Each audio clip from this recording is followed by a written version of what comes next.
Hello and welcome to our new video. তো আজকে আমরা কথা বলবো WBH এর টেস্ট পেপারে পেজ নাম্বার G48, অর্থাৎ যতগুলো প্র্যাকটিস সেট ছিল তার একদম শেষ পেজ।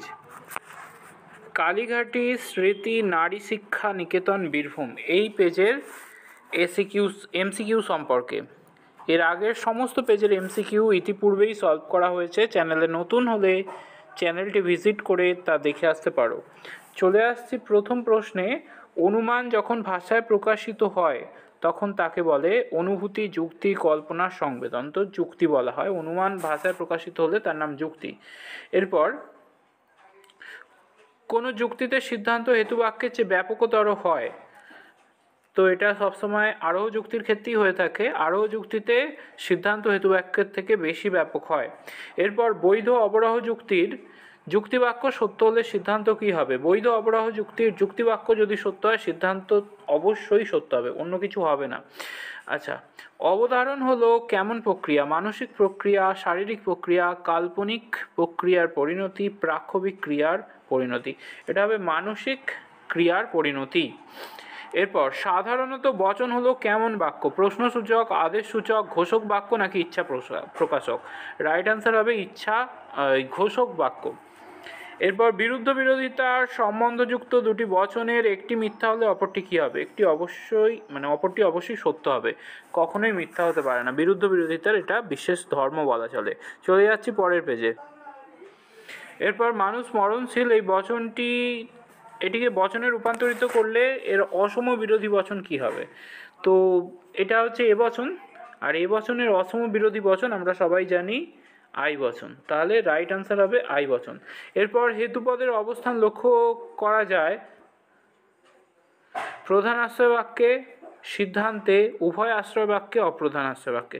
রাইট আনসার হবে উভয় আশ্রয় বাক্যে হেতুপদ থাকে, কেবল প্রধান আশ্রয় বাক্যেও থাকে না, কেবল অপ্রধানেও থাকে না, আর সিদ্ধান্তে তো হবেই না।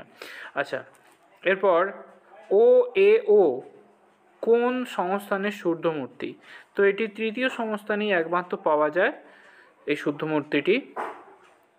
এরপর পি অথবা কিউ, কার্ল কিউ অথবা পি, এটি কী হবে? এটি অবশ্যই বৈধ হবে। আচ্ছা, ডিএস এর বৈধ আকার হবে। আচ্ছা, এমপি তো হবেই না, কারণ ওগুলো প্রাকল্পিকের বিষয়, আর ডিএস এর অবৈধ আকারও হবে না। তারপরে প্রাকল্পিক নিরপেক্ষ ন্যায়ের প্রধান আশ্রয় বাক্যটি হবে কেমন? অবশ্যই প্রাকল্পিক বচন হবে। নিরপেক্ষ হচ্ছে অপ্রধান আশ্রয় বাক্য, সিদ্ধান্ত হয়, আর বৈকল্পিক তো হবে না। চলো, ভূত নেই, এর ভেঞ্চিত্র কোনটি হবে? অপশান এ হবে এর উত্তর। এরপর শ্যাম নয় কবি, বচনটি বুলীয় লিপি করলে কি হবে? তো শ্যাম নয় কবি, এটা একটা ই বচনের বুলীয় ভাষ্য হচ্ছে SP = 0। তাহলে অপশান বি হবে এক্ষেত্রে উত্তর। এরপর ছিল পি ডট কার্ল পি, এই সত্যাপেক্ষক বচন আকারটি সর্বদা কি হবে? এটা সর্বদাই শত মিথ্যা হয়, এটা কখনোই শতসত্য হয় না। এরপর দুটি অঙ্গ বচনের জন্য সারি কটি হবে? দুটি অঙ্গ বচন থাকলে সারির সংখ্যা 4টি হবে। এরপর দ্বিপ্রাকল্পিক বাক্যের দুটি অঙ্গ বচন সত্য হলে বাক্যটির সত্য মূল্য কী হবে? তো দুটি অঙ্গ বচন সত্য হলে গোটা বাক্যটা সত্য হয়ে যাবে, অপশান এ হবে উত্তর।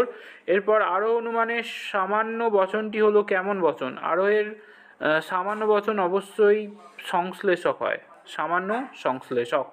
এরপর আরোহ অনুমান সম্পর্কে সবচেয়ে সঠিক মন্তব্য কোনটি? আচ্ছা, সত্য মিথ্যা সম্ভাব্য সুনিশ্চিত। তো এর সবসময় সম্ভাব্য হয়, এটাই হবে এর সবচেয়ে সঠিক মন্তব্য বা সিদ্ধান্ত, সবসময় সম্ভাব্য হয়। এরপর লৌকিক আরোহ অনুমানকে শিশুসুলভ অনুমান বলেছেন কে? এটা বলেছেন বেকন। নেক্সট, যে শর্ত উপস্থিত থাকলে কার্য ঘটে কিন্তু অনুপস্থিত থাকলেও কার্য ঘটতে পারে সেই শর্তকে বলা হয় পর্যাপ্ত শর্ত। অপশান এ হলো এর উত্তর। যে মতবাদ অনুসারে একটি কার্য বিভিন্ন সময়ে বিভিন্ন কারণ দ্বারা উৎপন্ন হয় সেই মতবাদকে বলে বহু কারণবাদ। এরপর কারণের পরিমাণগত লক্ষণ হলো কি না? কারণ হলো কার্যের অংশবিশেষ, এটা হবে না। কারণ হলো কার্যের সমান, এটাই হবে। আচ্ছা, কারণ হলো কার্যের কম, কারণ হলো কার্যের বেশি, না সমান। এরপর মিলের পদ্ধতিগুলির সংখ্যা কয়টি? মিল কটি পদ্ধতি আবিষ্কার করেন? রাইট অ্যান্সার হচ্ছে 5টি। এরপর আরোহ পদ্ধতিগুলির কোন সূত্রের উপর প্রতিষ্ঠিত? উপনয়, নিগমন, অনুগমন। রাইট অ্যান্সার হচ্ছে অপনয় সূত্র বা অপসারণ সূত্রের উপর এটি প্রতিষ্ঠিত। তো এই ছিল আজকের ভিডিও, এবং বলা চলে WBHA টেস্ট পেপারের ফিলোসফির যে প্র্যাকটিস সেট আছে তার লাস্ট পেজের MCQ এর ভিডিও কেমন লাগলো তা কমেন্টে জানিও। চ্যানেলে নতুন হলে চ্যানেলে ভিজিট করে বাকি পুরনো ভিডিওগুলো, অর্থাৎ আরও 26টা পেজ এরকমভাবে সলভ করা আছে তা দেখে আসতে পারো।